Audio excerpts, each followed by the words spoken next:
Hello. Hello and welcome to Sonder. My name is Maggie and I am a knitter, spinner, sewist, general crafter, bibliophile, mom, doctor. It's a long list, I suppose. Living here in Denver, Colorado. It is a very chilly January the 19th in 2025. And I need to start off by just expressing deep remorse and apology for leaving for an entire year without saying anything. Honestly, I cannot believe that it has been that long, but it has. I went back to look at, when I last posted, and I honestly didn't even believe that it was in January of 2024. So I am so sorry for falling off the face of the planet, so to speak. It was not my intention at all to be gone for even a little bit of time, but definitely not an entire year. But I also feel like I really just needed to take some time with my family, finishing up residency, and I have been missing you all so much. In fact, I've been missing you so much that I have actually filmed many of these episodes. But they didn't make it on here, and that was largely because of editing and just feeling like I was in a little bit of a funk. So anyway, I also feel like part of it is that I had these grand plans to do a knit along, and I just completely fell through with that. And I am so sorry that I did that. I think a big reason why I haven't been here is because I've been really anxious and worried about having failed leading a knit along, which is so silly, but also I've learned a lot. I've learned that that's probably not in the cards for me in the future, but I hope that anybody who did participate in that knit along, I hope that you made something beautiful and that can be your prize. Yeah, I'm really sorry that I dropped the ball on my previous knit along, but I also just feel like, I'm not gonna let it hold me back anymore. I feel like I wasn't here because I was so anxious about having failed that I didn't want to come back, but I think that's such a silly reason to not be present with a community that you really love. So I'm back. We have so much to catch up on. There's no way that I can film one episode to catch you up on an entire year's worth of making. Also because of a lot of the things that I made this year have actually been gifts and have gone out into the world, into the wild. And so I can't even show them to you because they're not here with me anymore. So I thought that I would start off by doing just a quick life catch up. Where have I been? What have I been doing for a year? I don't know how I'm going to be able to summarize that in any meaningful way. So I guess I'll just give you the highlights. That'll just be really quick. And then I am gonna move on to a lot of different things that I have surrounding me right now. I have a bunch of finished objects that I'll just talk about very briefly. I have some works in progress. I have a bunch of sewing that I've done. So if you like to hear about fiber arts, please grab a cup of something and let's get into it. I will start off by talking about what I'm wearing, which is also a finished object, and that is my Agnet cardigan by Petite Knit. And I will just say, I'm sorry, but this is going to be a very Petite Knit heavy episode and year. I'm a working professional, I'm a mother, and the aesthetic pleases me. So I have been knitting a lot of Petite Knit and plan to knit a lot more Petite Knit, and that is, yeah, sorry, it's not that exciting. There's not that many designers, but here we are. But anyway, this is the Agnet cardigan by Petite Knit. This is One of my favorite things I've ever knit. I knit this out of, let's see, what was it? I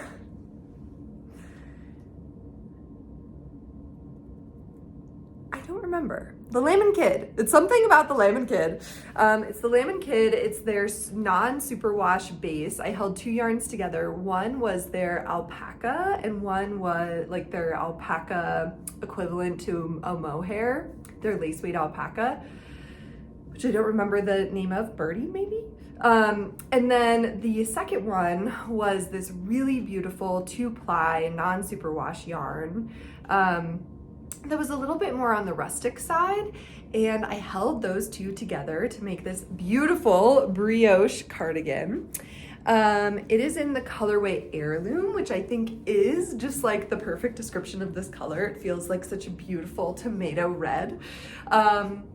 And I loved knitting this. I have some really beautiful natural horn buttons on here that I actually just sewed on today. I've been wearing this cardigan without buttons, and I was like, we need buttons, but I was a little bit intimidated to do the shank buttons. So that's this special technique where you essentially put a toothpick or in my case a match like in it to sew on the button, and then you wrap around that extra yarn to give a little bit more space in the button so it doesn't pull on the cardigan when it's buttoned up. And I love it. This cardigan is super involved. My husband got me this cool Pit Viper shirt for Christmas this year. But it's this really involved, beautiful cardigan. It's top down. You actually start here on the double knit button band and knit down the back. I really love how the back shoulder works. It's a drop shoulder construction. And I ended it with beautiful sewn Italian bind off. I mean, it is just gorgeous. One thing that I really enjoyed about this, which is different than another petite knit cardigan that I'm knitting right now, is that because the gauge of brioche is so big that it requires you to knit on such a small needle, you're actually able to knit the button band and the brioche as you go, so you don't have to pick up stitches and knit the button band afterward, which is awesome because you just finish the cardigan and it's totally done, and you don't have to pick up the button band and knit like this heinous double knit button band. You just knit it as you go. So that's that. I really love it. It hasn't been showing too much wear. It is definitely like bright. It is like, you know, it is a statement piece. But I really love it. It's so soft. It's so warm. It's almost too warm. Right now, it was -5 degrees Fahrenheit this morning when we woke up, and it is the perfect, like, super warm, super comfy sweater to throw on, but this is like a solidly winter sweater. Like, will not be able to wear it any other time of year because it's so warm. Like, almost too warm sitting in my house right now. Another finished object that I actually just finished 2 days ago is this hat. This is a petite knit Oslo hat, and it is knit out of Nutidin, a plate of unspun yarn that I bought a long time ago. And it has this really beautiful, if you've never knit with Nutidin, it has this really beautiful kind of like marled effect. I love this little pop of red right there. I knit this out of two strands of Nutidin held together, and I ended up knitting the like women/junior size. I don't know if petite knit, if this is just like a really big hat, but I need to go down quite a bit to get the right hat size for me. I also have a pretty small head, so there's that. But yeah, this is not that exciting. It's just a normal folded brim hat that goes with everything because it's cream. and I really love it. It's really, really warm.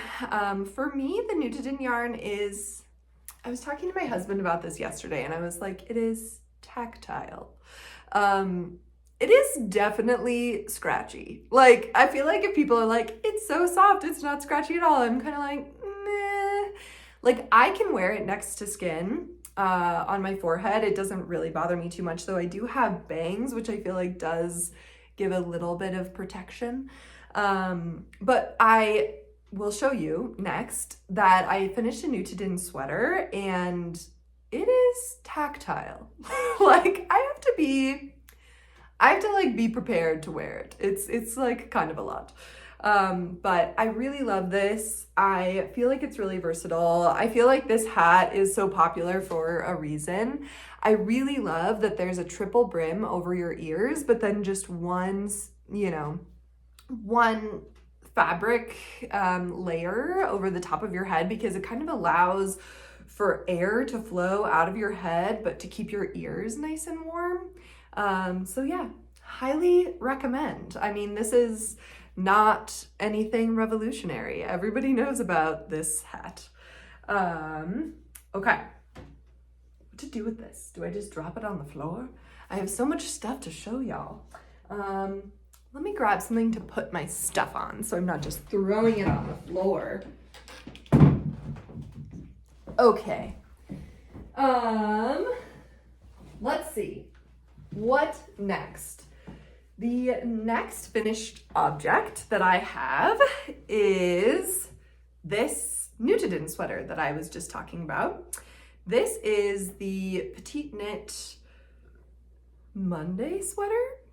Wednesday, I'm not totally sure, but I think it's the Monday sweater. It is a really nice raglan sweater that I knit out of this Nutiden that's essentially gray when you look at it, but when you get close, it has little bits of like peach and pink. It's really, really, the depth of color is really beautiful. I will say, I definitely, I don't want to say fell prey, but I jumped on the Nutiden bandwagon. I was like, that's so cool. I really love the fabric, which is true. I do really love the fabric. I think it's gorgeous. It is fun to knit with because there appears to be like more lanolin than is normal in yarn. And so actually while I was knitting it, I found myself just like rubbing my hands together, just like, oh my gosh, this is like delightful. Like my hands are getting so soft from working with this. But I will say that knitting with unspun yarn, it's just not for me. I have one more sweater quantity of Nutiden that I will knit up gladly. I have a plan for it already. And I think that I'll really love having that cardigan. But I think beyond that, even though it is absolutely breathtaking, I just don't think it's for me. I find the process of knitting with unspun yarn to be tedious in a way that like life is short and like there's plenty of other yarns for me to knit with. And so I really love this finished object, but I don't think that unspun yarn is like my yarn, you know? Part of that may be that I'm like an anxious person by nature. Like I have pretty bad anxiety, and so maybe I just have like too much of a death grip, but I find myself having to like split splice fairly often in a way that for me is just not terribly enjoyable. One thing that I will say that kept me from finishing this sweater for a really long time is that I really love an Italian sewn bind off. I just think it gives the most beautiful, clean, perfect finish to a knitted object. And I was like, how can you possibly do this with unspun yarn? Like it just seems not possible. But Mia of the, Mia, I'm so sorry, I'm forgetting the name of your podcast. I will put it down here. Put out an amazing, amazing tutorial that teaches you how to do a sewn bind off with unspun yarn. And so I was actually able to do that on all of the finishes for this sweater, which was a lifesaver. Seriously, without her tutorial, I would have been moored. I would have been like in the middle of the sea with nothing around me. Like it would have been a disaster and very frustrating, but she made it so easy to learn how to do this. So super, super thankful for that. And please go check out that podcast. I'll put it below, but highly recommend if you're trying to bind off in unspun yarn and you're wanting to do a sewn bind off to watch that first. I finished a whole bunch of other things. I finished a bunch of the like Sandnesgarn double, what is it? The Sandnesgarn like double slippers, like double whatever. I don't know how to speak Norwegian, but I gave a bunch of those away for Christmas, which was super fun. I made a really, really beautiful shawl for one of my best friends for her wedding. It was this really beautiful, it was the Flying Foxtail shawl by Stephen West. I'll try to put in some footage if I can find it. But it was the Flying Foxtail shawl by Stephen West, which is just this really beautiful, like very long scarf. And it was in this like mustard yellow gold color that was just absolutely breathtaking, that I knit for a very good friend of mine for her wedding. I was actually the officiant of their wedding, which was terrifying. I really don't like public speaking in front of like real people, real crowds, but you know, when two of your best friends are getting married and they ask you to officiate their wedding, what can you do? You have to say yes. You have to say yes. And it was really a magical experience to get to do that. So those are some finished objects that I don't have with me, but I also have a ton of socks to talk about. I do really feel like this year was the year of socks for me. And that is namely because a bunch of my socks got holes in them, which is like, no, so sad. But because of that, I actually found like a new love for sock knitting that I haven't had in a really long time. So I am just gonna rapid fire show you the socks that I have knit. This is the first pair. This is actually from the Advent skein from Naughty Pine from 2022, I believe. And it's just this really, really beautiful skein. It's pretty variegated, and so I ended up knitting it into just a vanilla sock. I usually knit my vanilla socks on a 2.25 millimeter needle with 60 stitches. I have a pretty skinny ankle and heel. And then with a reinforced slip stitch heel flap and gusset, I just find that fits my foot the absolute best. And then I did the contrast toe with, I ended up getting the Woolberry Fiber Co. Pride and Prejudice collective. I ended up getting yarn delivered that was like Pride and Prejudice yarn every month, which was so fun, and I'm still knitting through it. But this one was, I think, Such a Beautiful Creature, which is referencing Jane Bennett. But it's just this really beautiful periwinkle, and I thought that went so good. And sorry, these are all very worn, like very, very loved. The next sock that I have is the Cozy Autumn Socks by This Handmade Life. And this is this really beautiful kind of mock cable lace pattern that I really, really love. And this one is from the Pride and Prejudice collection. And this is What Excellent Boiled Potatoes, which just iconic. I love it. I love the book Pride and Prejudice, but I also love the 2005 film Pride and Prejudice. And this, I think, was mostly referencing the film, but oh my God, it's just so good. And then I did these with a contrast that you'll see later in a whip, but this is the Bennett sisters. So yeah, I really love these. They look really, really good on. They're really beautiful.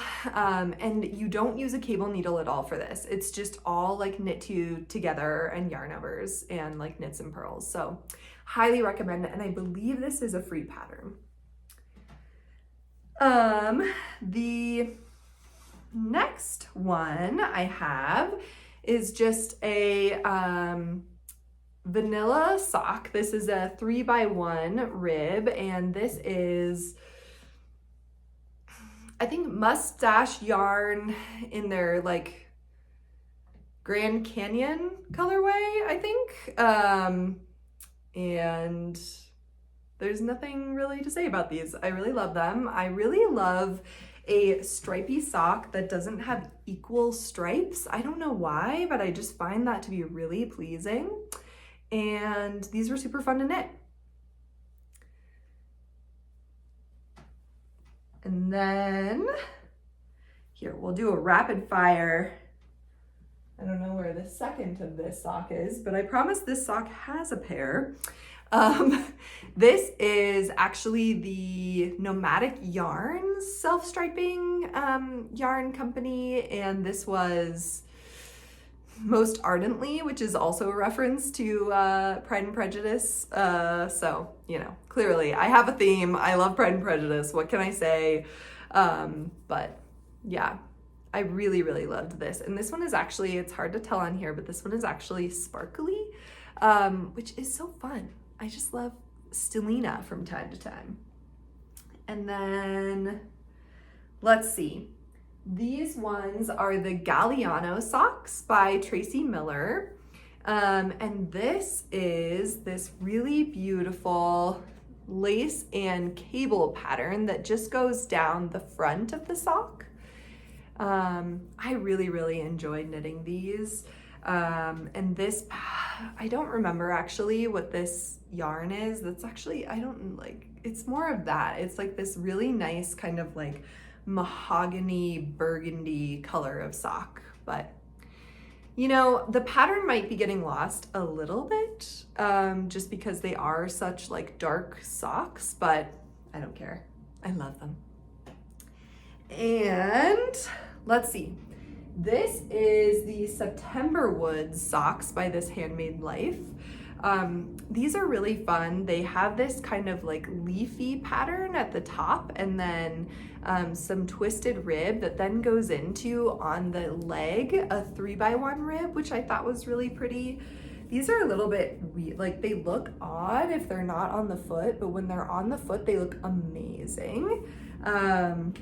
And again, I don't remember, a lot of this was stash yarn, so this is just like a beautiful green yarn from my stash that I don't remember what it was. I am getting so warm. This sweater, it's like almost too warm, I'm not gonna lie. And then I knit two pairs of this, which is the Sprocket sock by Megan Nodecker. This was a mini skein set that my very good friends, Catherine and Sutton, had bought for me from Farmer's Daughter Fibers. This one, I did a fish lips kiss heel instead of the normal heel flap and gusset. And I say that I knit two pairs of these. I have to take them off my feet, pardon me, but Catherine and I, for Christmas this year, we decided to make ourselves a advent calendar. So we rolled up little balls of yarn and also some other trinkets and things. And we decided to knit together those balls of yarn up into the Sprocket socks. So these ones look a little bit crazy, but you can see it started here and we went all the way down. And they're all different yarns, which was super fun. We did it all out of just 10 gram minis, because you really don't need, and like even for these, you could probably do 5 grams for each of these smaller stripes, and then 10 gram for like the toe, heel, and cuff. But it was so fun to do this and knit on it every day. And have a like adorable little pair of socks at the end. Oh, so good. Okay. Are y'all still with me? I think that is all of the knitting finished objects that I have to share with you. I'm going to jump in and talk about some whips. And since we are on this sock parade, I'll bring up the socks that I'm knitting first. I have 2 socks. One of them is a just simple pair of socks, and this to show and to hold myself accountable that I joined the Farmer's Daughters Fibers like sock squad for 2025, and this is January. It was this really beautiful sort of like brown and blue variegation, and so because it's so variegated, I did decide to knit it into just a normal vanilla sock. And then similar to the other sock that I knit, I put in this toe, which I did just a little bit longer than the toe itself in the contrast, which was this really beautiful kind of like teal blue. And I have finished the first sock for January and then literally just cast on for the second sock. So I love that. This is a Progress Keeper from what is this from? Horse Feather Fiber Arts, who is a Progress Keeper and just like notions maker here in Colorado, who I am obsessed with. What else? I think that's all that I have. I'm planning to knit these socks up every single month. So hopefully y'all can hold me accountable and I'll actually do that. The next sock that I have is the Little Paddock Socks by Ambrose Smith. This is a sock that I actually have knit before. This is the first sock that I ever knit in my whole life. And I really, really love it. It is absolutely beautiful. It is a sort of like rectangle lace pattern that holds your foot really comfortably. It's really beautiful. And this color is the Bennett Sisters color from my Pride and Prejudice socks. And again, these are a couple different notions from Horse Feather Fiber Arts. So there's that one, and then there's this little bear one, which is really beautiful. I don't know if it's showing, but anyway. I really, really love having socks on the go. I think it's something that, especially when you're busy, you're working a lot, you're kind of all over the place, it's just really, really lovely to have a sock on the go that you can pick up and know that you're gonna really, get some real progress on a project that is also incredibly useful. I find socks, hand knit socks, to be the socks that I am pulling towards and wanting to wear literally all the time. Even in the depths of summer, I like to wear wool socks, largely because they're breathable and they're comfortable and they fit my foot perfectly. Like, I have figured out my sock size so perfectly that my socks are perfectly snug against my leg, but completely comfortable. So just keep working on your socks. If you don't love sock knitting, just like keep working, keep fiddling with your recipe, and you will find the perfect sock for you. Okay. I told you that there was a second. Sorry, I'm weird sometimes. We all know that. Okay. The other works in progress that I have is one whip that is still in a Christmas bag, and that is because I have not finished my brother's Christmas present. He got another Christmas present, but I am also knitting him the double slippers by Sonder, and I love this pattern. I'll try to put in some pictures. I've knit many pairs, but it's this weird thing where you knit this kind of, I don't know, it's like, it looks very odd to me, but it's this slipper that you slip into itself, and, well, you felt it, and then you kind of tuck one side into the other, and you have a slipper. And I really, really loved knitting these. It was so much fun, and I think that they're just like absolutely wonderful gifts. And because you knit them on such thick such thick yarn, they actually go by really, really quickly. So highly recommend the double slippers. I want to knit myself a pair. I've only knit them as gifts, and I really want a pair because on a cold day like today, I feel like it's something that I would really enjoy. Okay, I have a couple of other whips to get into, but I just got a text message from Sean, my partner, my husband, that they are on their way home from the rock climbing gym and need me to get lunch prepared. So let me work on that and I will come back to you recording. Well, for you, it will be just a moment. For me, it will be who knows how long. All right. Okay, sorry about that. Back to the whips. Okay, the next pattern I want to talk about is the Cumulus blouse by Petite Knit. This is a really beautiful V-neck sweater that is knit out of 2 strands of mohair. And I am planning on knitting this sweater twice, but the first time I am using some yarn from Stash, which is Biche and Bouche Le Petit Mohair, which is 230 yards per 25 grams. So it just nice lace weight in the black color. So it's going to be a little bit challenging to see, and also because I'm part of the way through a row, but this is my Cumulus blouse so far. So you can see I am still working away at the yoke of this sweater, so have not split first sleeves yet and actually haven't even joined to work in the round. And I am really enjoying how this is coming up. I did make a tiny little swatch for this, like the tiniest swatch ever, just to be like, I'm in the ballpark, it's fine. And I'm just going for it. So I'm knitting this out of US 7s. And you can see it's a pretty airy gauge when you put it up sort of to the light like that.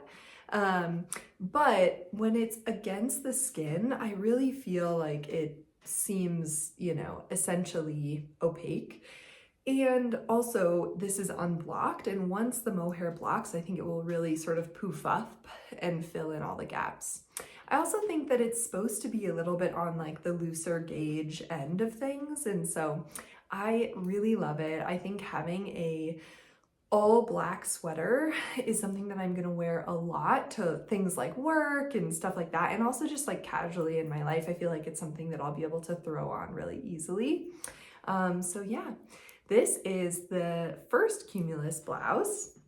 And then I am planning on knitting a second Cumulus blouse out of this yarn, which is just me showing this beautiful yarn that I got for Christmas. So this is Mighty Mo Farmer's Daughters Fibers in the Gary Cooper colorway, which is this really beautiful kind of scummy green.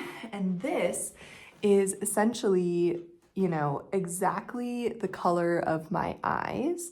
And so I feel like this is going to be really beautiful as another Cumulus blouse that I can wear. And I think it will just like really match my coloring. It looks a little weird up against this bright red sweater, but I am really excited for this. And this just came in I just got this, and I just think it is the most beautiful yarn I have seen in a really long time. Oh, it's so pretty. So that will be a second Cumulus blouse that will come after I'm finished with my first one. I really want to finish the first one so that I can be like confident in knowing where I'm at with it. And then the last knitting whip that I have to talk about is another Petite Knit pattern. Sorry, this is just my life now. But I am knitting this. So this is wool that I got in Rhinebeck, and this is the rest of my stash that I got from Rhinebeck in 2023. And this is Solitude Wool Targhee 2, which is a 2-ply woolen spun of Targhee that is worsted. And it's so beautiful. This is it in its beautiful little cake. and I am knitting the Jenny Jacket V-neck, and I actually just cast off the body. So this is a really beautiful, it actually has like a very similar fit to this sweater, which maybe I'll be sad about, but I don't think I will, because I really love this sort of boxy fit of this sweater. I just think it's so beautiful and really comfortable. But this is a similar drop shoulder sweater that is in all over stocking stitch. So you can see the stocking stitch there, or the sort of smock stitch. So pretty. And then the end of this has actually a quite long rib that then you bind off with a tubular bind off as well. So I really love this sweater. I feel like it is, when I'm looking at it, it like looks like there's from here to here a different color of yarn, but like in real life, you cannot see that at all. I swear I feel like the camera picks up things that you're like, what? Anyway, I really, really love this sweater. I think it's gonna be amazing, but this sweater, I will have to go back after the fact and pick up the button band and knit on that double knit button band after the fact. And I am really not looking forward to that, so much so that this has really made me pause. This also is really truly a jacket, which is just to say that the needle size that you use is quite small for this yarn, which also just makes it a little bit hard on my hands to knit. And so while I know that I'm going to really adore this sweater, I honestly have been on pause with it for a little while, knitting some accessories and casting on the Cumulus blouse. But this is something that I know I'm really, really going to love. And I actually have some more of these buttons, but in a lighter wood or lighter horn color that I'm planning on using with this, that I think is just going to be absolutely beautiful. And so like I really, really need to finish this sweater, but I am having a little bit of a pause. I literally cannot believe I'm just like looking at it and I'm like, you cannot see that at all in real life, but on the camera. Isn't that wild? It's so wild to me how that happens. Anyway, that line is not present in real life, and because I live in real life, I don't care that it exists. But this yarn is so lofty and so beautiful, and I know that I'm gonna wear this sweater to death once I'm finished with it, but I just finished binding off the bottom, and it has been probably 5 days and I still haven't picked up to start the sleeves. So I think I just need to bite the bullet and pick up. And I think once I start knitting the sleeves, they'll go quickly. It's just like that step of a sweater for me is always the hardest part. It's always so hard, especially in a drop shoulder sweater where you have to pick up the stitches and it's not like a raglan where you just like put the sleeve stitches back on your needle. It is a place where I pause with literally every sweater. And I don't know, is that just me or does everybody do that? Like I hate picking up stitches. And so if that is part of the pattern, it really makes me pause. But anyway, that is the Jenny Jacket V-neck in just some undyed, beautiful yarn from the Rhinebeck Sheep and Wool Festival. So excited. So that is all of the knitting talk. I thought that I would talk a little bit about the sewing projects that I have been working on over the last little bit, and then we'll go into the books that I've been reading. I wanted to start with talking about a quilt that I'm working on. And this is an awesome quilt pattern. I will put the name of it here because I actually don't remember off the top of my head. It's like something mountain quilt. But it is this really beautiful diamond quilt that alternates between diamonds that have a bunch of half square triangle patterns and then just sort of more of a plain. And it's more of a scrappy quilt. So all of this motif I am doing in different patterns. So this is one of them, and I'll just go through all of them because they're so pretty. Ugh. And it will be oriented like this, not like this. It'll be up like that. So I have that one. Let's see, how do I show this? And then this.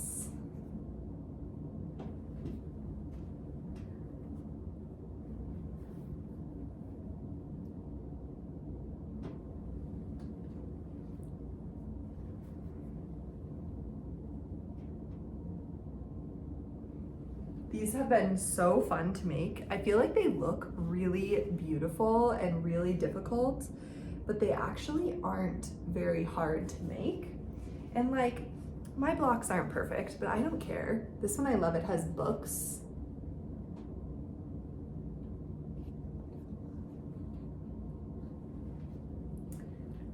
And then this one is the last one that I've made. And I have a bunch more cut out downstairs. So these are all of the quilt blocks that I made of this one, and then kind of alternating with these is this quilt block, which is much simpler, and it is just this really beautiful square that has an inner square and an outer square. So I've been working away at that. We did a little bit of remodeling in our downstairs in our basement, and I feel like the comforter that we have on my bed downstairs is actually my comforter from when I was like in the 9th grade. So it is very old and it's showing its wear. Like there are holes in it in multiple places and things like that. And so my plan is to make this into a queen size quilt and have it for downstairs. So I've been doing a lot of quilting. That is the project that I'm like actively working on now. But I also have taken some time to do some sewing of clothes, which I'm really, really excited about. It has been really fun to dive back into sewing clothes. Essentially what happened is I finished residency and I started an attending job. So I am now faculty at the University of Colorado School of Medicine, and I do all of my clinical work split half and half between University Hospital, so University of Colorado Hospital, and Children's Hospital Colorado. And with that, being sort of more in the attending role, I needed to have some more business casual clothes. But when I went out into the world, I just didn't find a whole lot of clothes that really spoke to me. And so I took a little bit of time to sew some things, and I have a lot more fabric downstairs, and I'm planning on sewing even more shirts and also trousers and things like that. But me kind of diving into this quilting project, I think for me with sewing, I can really only focus on one thing at a time. And so I have a ton of plans, and maybe I'll have an episode just where I go through my kind of sewing and knitting plans for this year, which I almost certainly will not stick to because I don't stick to anything, it feels like. No, that's not true. I'm being too hard on myself. I'm trying to be better about that. But mainly it's just, you know, it's something where it's fun to look through your stash and think about the things that you could make this year and your intentions for your making. And so let me know if that's something that you would be interested in seeing, like one video about sewing, you know, plans, and one video about knitting plans, just to like look at my stash and get me excited. And I think for those videos, for me, I'm like, I love watching them because I just get so inspired by other people's making, that I just like see them making things and I'm like, ooh, I want to make that too. Like that would look really good on me, or like, you know, that looks like a fun sweater to make. So let me know if that would be interesting to you. But it's all a very long-winded way of saying that I decided to get back into garment sewing, and it has been so much fun. I think that I've been doing a lot better about picking the right fabrics for the patterns that I'm working on. And also now downstairs, I have a dedicated sewing space. And so that makes it so that I don't have to completely sew something from start to finish in one sitting, where before I would have to bring my sewing machine up onto my dining room table. I would have to cut everything out, sew everything, and either clean it all up or finish it in that allotted amount of time. And honestly, it just made sewing not fun. Like having to do that much sewing in a row just made it so the project became really just daunting and frustrating, because then if you're having to like rip seams, you're like, this is taking forever. Where now I can just one day cut something out, the next day sew part of it. Then when I'm, you know, getting sick of it or starting to get tired, I can just set it down and I don't have to feel like I have to clean the whole thing up. And it has made sewing so much more enjoyable because I can just do it in little bite-sized bits. So anyway, I'll go through the few things that I've sewn, maybe starting over here, and I will try to put in some B-roll so you can actually see these garments. But this is the first dress I sewed. This is the myositis dress, I believe by Deer and Doe. That sounds right. And this is this really beautiful black fabric that does have ever so slightly a stripe to it. And then these buttons I actually got while we were in Rhinebeck, and these are like old Victorian buttons, which I think is so cool. They have this sort of like brown shimmer to them. And this has like a really cool little like Peter Pan collar that I did an okay job sewing. I really love this dress. The only modification that I made with this dress is I'm quite tall, and I wanted this to have the long dress and then the ruffle at the bottom, but I did want it to be more of like a T length, or, you know, at least past my knee. And so what I ended up doing, there's a place in the pattern, sorry, it says like lint on it. There's a place in the pattern where if you're planning on putting the lower ruffle onto the dress, you're supposed to cut the pattern in one spot. And then if you're planning on not adding the lower ruffle and just having this, this skirt be the end, then you cut in another place. And I decided to cut at the place where you weren't planning on putting the ruffle on, but then adding the ruffle on. So it's about 6 inches longer than it would be otherwise. And again, that's mainly because I am like 5'10", so I'm quite tall. So I will put this on and show it to you here really quickly. And then the next dress that I have to show you is this Shelby dress. So you can make this into a dress or a romper, and I chose to make it into the dress form. And it is this really long, so this is like fully T-length dress out of this really flowy fabric that I got from what was Fancy Tiger Crafts, which is sadly no more. But it has these beautiful princess seams, which are a little bit hard to see in this kind of flowy and wrinkled fabric, because I literally just grabbed these out of my closet.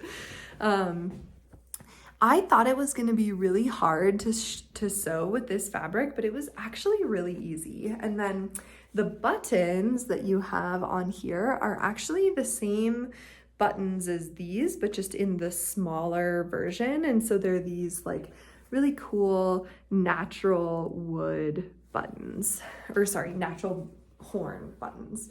And then the back of this has a bow, so you can tie it and make it, you know, bigger or smaller, which I feel like is really helpful for me. Like my body is constantly changing, and so I will try this on so you can see how this looks as well. And then the last two garments that I have sewn is the fleur blouse. Fleur can make me speak French. But this is this really, really beautiful, it's a little hard to see it in both of these. But this is a really beautiful blouse that has these ties along the front. But what I really loved about this is there's also a little sort of placket behind the ties. And so there are other shirts like this where there's actually little gaps that you can see between these ties. And while I think that is awesome for me to be able to wear that to work, I definitely couldn't have it just be like open in the front. I think in my day-to-day life, I would totally wear it open like that, but not for work, which is what I really wanted to be able to wear with these. But this is really beautiful. It has these ties along the front. It has these big sort of voluminous sleeves that go to about my elbow that kind of come in, cinch in, and then it has this peplum along the bottom, which I really loved. And this is some really beautiful Lady McElroy fabric that I actually repurposed from a dress that I had that didn't really fit anymore. But it's really, really beautiful. It has all of, it's mainly black, but then it has all of these really beautiful like bugs and flowers and snakes and stuff. It's kind of a bizarre fabric, but I really, really love it. And this is honestly the thing that I get the most compliments on when I wear this to work and just in my day-to-day life. And I loved that so much that I also decided to make it out of a gingham. So this is the same exact pattern, the fleur blouse, and you can also make this in a dress, but this is just in a gingham fabric. So I don't know if you can see this. The ties and stuff like that. This is a little bit more casual, but to be honest, like I love this just as much as the other one. So this was really fun. I would say that of all three of these, the easiest one is definitely the Shelby dress. And then probably the myositis is the second. I would say the collar was really, really hard for me. And luckily I made it in the black fabric. And so you can't really see all of the bad stitching that I did on the collar. This one is not hard. There's nothing about it that's hard. There's no like buttonholes or anything like that, which can be, I know, intimidating for some people.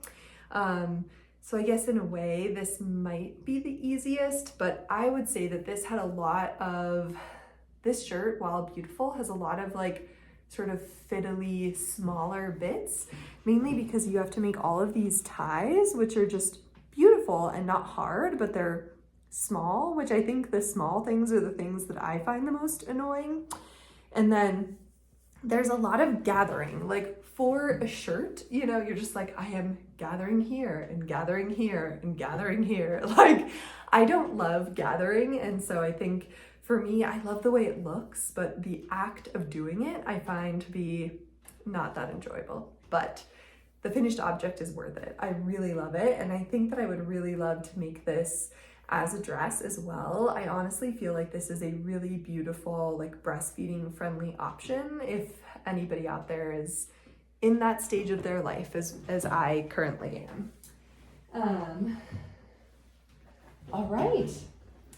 Well, we did it. We went through all of the crafting talk that I have to talk about today. Are you still with me? Are you still here? The last thing that I have to talk about is some books. So you can see I have a stack of many, many books here. And that is because I have spent most of my year reading The Realm of the Elderlings by Robin Hobb. I have talked and talked and talked about these books on this podcast and in my day-to-day life, and everybody is completely sick of hearing me talk about them. But they mean a lot to me, and I really, really love this series. Since we have last seen each other, I have read all of these books. I don't even know if I can hold them up. Let's give it a try. Should we even try? Should we try this? It's so many.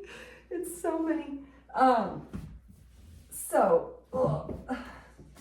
I added this up because I was like curious, and that equals 7,423 pages of Robin Hobb's beautiful, perfect, glorious writing.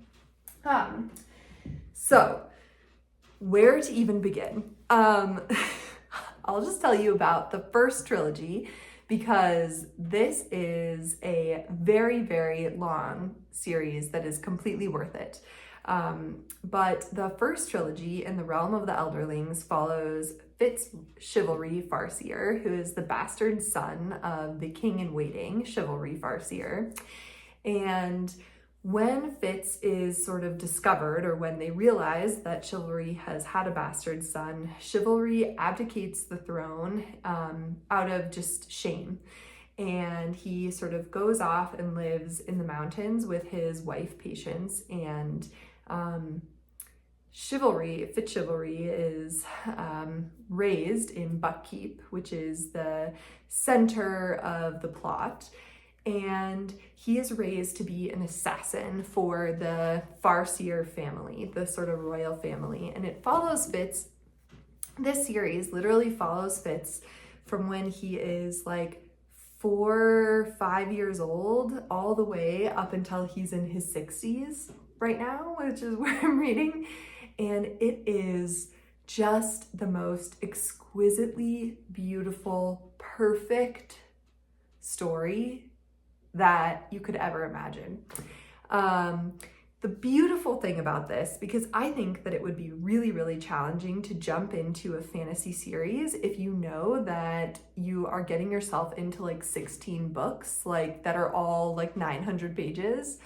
But the beauty of this is that Robin Hobb has split it up into chunks where you can read those trilogies, or one quartet, but the rest are trilogies, and you get just a beautiful story just with that trilogy. And so you can start with the Farseer trilogy and read about Fitz and about him growing up in Buckkeep and the Fool and his friends and animal companions, and get a really beautiful glimpse into Fitz's life and get a story that is completely wrapped up there. The thing is I would challenge you to not want to keep reading after you have started, because it is so good. The Realm of the Elderlings is often lauded as being God tier in terms of like the best fantasy that's ever been written. Usually people talk about The Wheel of Time and The Realm of the Elderlings as being sort of like the best fantasy that's ever been written. It's like so good. I would say that if you are really into fast-paced, high-action stories, these may not be the stories for you. This is more of a literary fiction, character-driven take on the fantasy genre, and it is the most beautiful thing I have ever read in my entire life. It is perfection. I love these characters so much. I actually got a very large tattoo on my leg of sort of an ode or a nod to these books, and I don't want to tell you much about the tattoo. I'll put up a picture, but I don't want to describe too much about what's happening because it's a spoiler, like there are spoilers. But I really, really, really love these books, and I could not recommend them enough. If you like fantasy at all, just try it. Just give it a go. Just start with the first one and go on. But the first trilogy, the Farseer trilogy, follows Fitz Chivalry. And then in the second trilogy, you're departing from Fitz and you're reading, that's the Mad Ship Traders trilogy. And you're in a totally different part of the world. It's the same world, but in a different, more southern part, and you're following sailors and pirates and ships that come to life and have their own thoughts and their own memories. And so that's the Live Ship Trader series. Then you come back to Fitz and the Fool in the Tawny Man trilogy. Then you go back to the sort of southern part of the country or part of the world in what is this one called? The Rainwild Chronicles. And then I just finished this book like 2 days ago, Fool's Assassin. So I am in the last trilogy, which I am devastated by. I can't believe it's ending, but I feel like every time I read a new book, Sean's just like, I'm always like, this is my favorite one. And Sean's like, you say that about literally every book. So here we are. But right now I'm currently reading Fool's Quest, which is the second to last book, the penultimate book in the realm of the Elderlings. And I'm having this thing where when you're reading such a good book, you both want to read it as fast as you possibly can, but also never want it to end. And so you're wanting it to go slowly. And I also know that this is the only time that I'll be able to read this for the first time in my whole life, which is crazy. But there's also so much nuance and things that are happening in this book are literally connecting to the first and second books. It is exquisite. And now all of the stuff that was happening in the Live Ship Traders and the Rainwild Chronicles is coming to a head in these books, and the magic systems are being discussed, and it's so good. It's so good. So anyway, I am currently reading Fool's Quest by Robin Hobb, the second to last book in the realm of the Elderlings. And as soon as I'm finished with this one, I will hop into the last one because everyone says that the last book is the best book of all of them. And then who knows? I mean, I feel like people in my life probably don't want me to do this, but part of me wants to just start from the very beginning and read them all over again.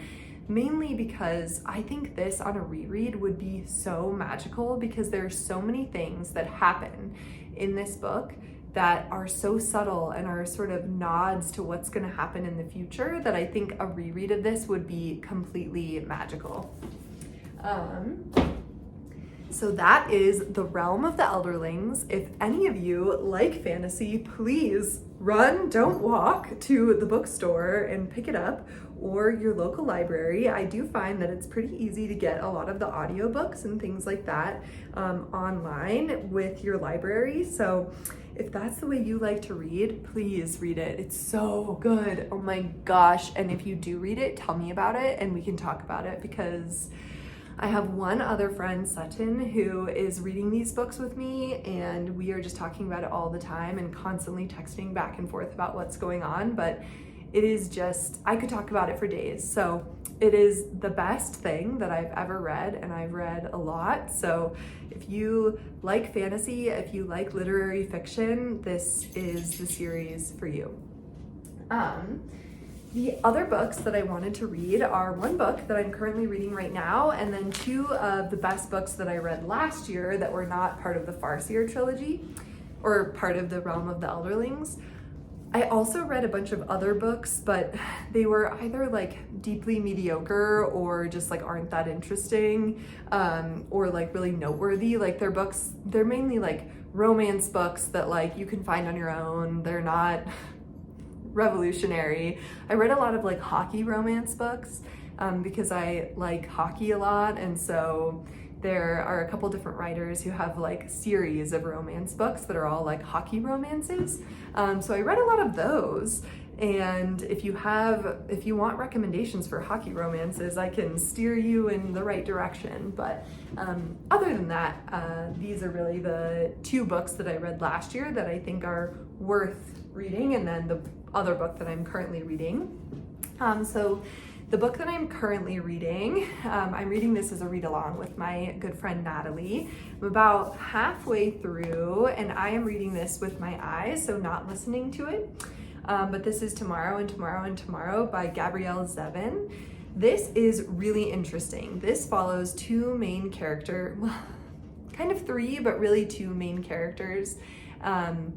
And they met when they were children in a children's hospital, which I think is really interesting.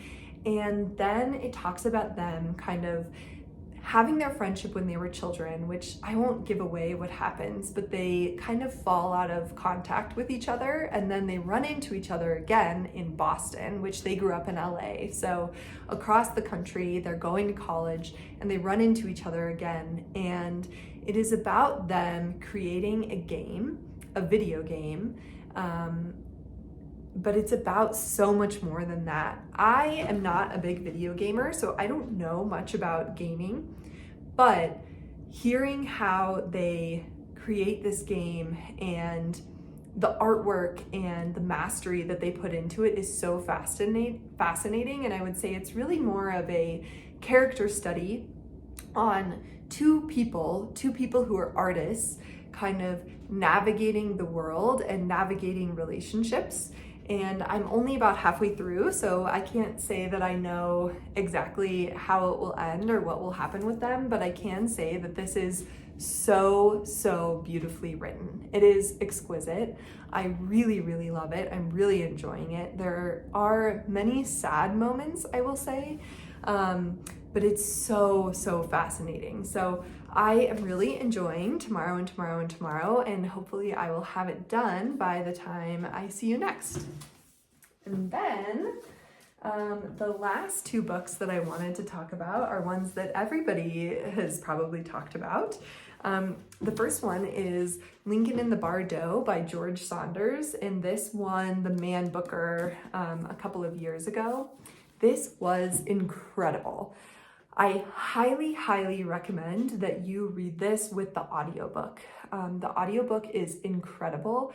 It has a cast of over 600 people reading the audiobook, and that is because this is a story.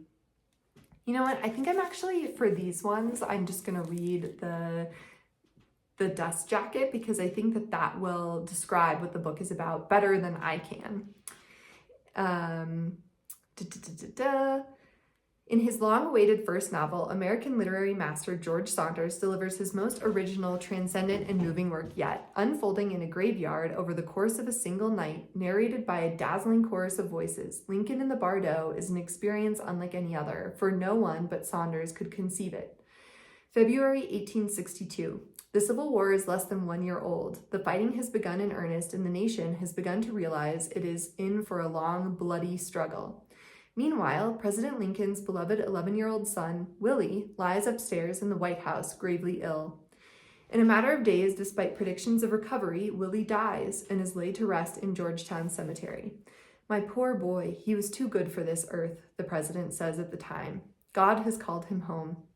Newspapers report that a grief-stricken Lincoln returns alone to the crypt several times to hold his boy's body.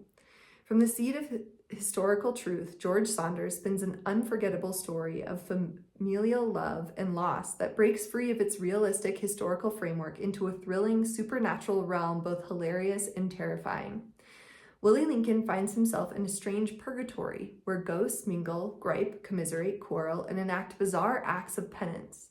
Within this transitional state struggle, the Tibetan state called in the Tibetan tradition the Bardo, a monumental struggle erupts over young Willie's soul.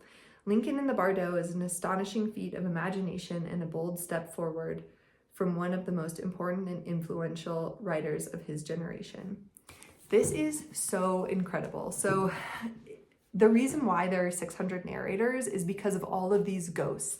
They're like talking to Willie, talking about their lives, commiserating. It's so bizarre, but it is so good. The story is absolutely beautiful. It's breathtaking. It's so sad, but so beautiful. I couldn't recommend it enough. And I think the audiobook is really the best way to take this in. It's funny, it's sad, it's so good. This is literary fiction at its best. But I think part of why I love this so much is that it is literary fiction meets fantasy. I think we've talked about it before on this podcast, that I think there's kind of, people have literary fiction up here and then all these other genres down below. And I think that a lot of really beautiful literary fiction weaves this, like, sort of breaks that demarcation between what is fantasy, what is science fiction, what is literary fiction, where is that line drawn? Because in reality, this is really fantasy, but it's written as literary fiction. And so we read it as literary fiction, but it's sort of like magical realism being stuck in this purgatory. It's so beautiful, it's so devastating, but so gorgeous. So highly recommend Lincoln in the Bardo by George Saunders. And then I also read Demon Copperhead by Barbara Kingsolver, which won the Pulitzer Prize last year. This is a truly, truly phenomenal retelling of David Copperfield, written by Charles Dickens. And I actually read an interview with Barbara Kingsolver where she described that she went to Charles Dickens' house, she put her head down on his desk, and the ghost of Charles Dickens came to Barbara Kingsolver and told her that she needs to rewrite David Copperfield from the child's point of view, which, amazing. It's so good. This is really, really beautiful. This follows this young boy named Demon from literally when he is being birthed by his mother through his sort of early life, and just the struggles that he lives through. It is really beautiful. It is a breathtaking view into kind of rural Appalachia, but also the opioid epidemic and how that hit that part of the country very strongly. You will laugh, you will cry. The narration is absolutely beautiful. The voice that Barbara Kingsolver writes in is absolutely breathtaking. So of course, everyone has heard of this, but highly recommend Demon Copperhead by Barbara Kingsolver. All right. That was a very, very big catch up. It was so, so wonderful to see you all. I have missed you very dearly. I've missed being able to talk with you. So please leave me a comment below and tell me hi. And let me know what kind of videos you would like me to make. I'm really excited about sharing my crafting and other things that I'm, excited about, but if there are any, specific videos that you think would be interesting for me to make, then I would love to make them.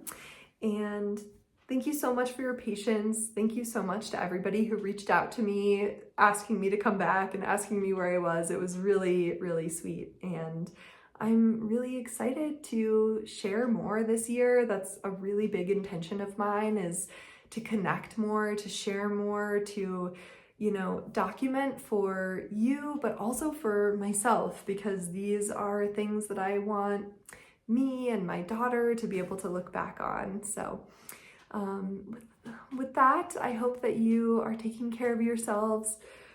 I hope you're staying warm. I hope you're enjoying this beautiful winter weather, and I will see you very soon.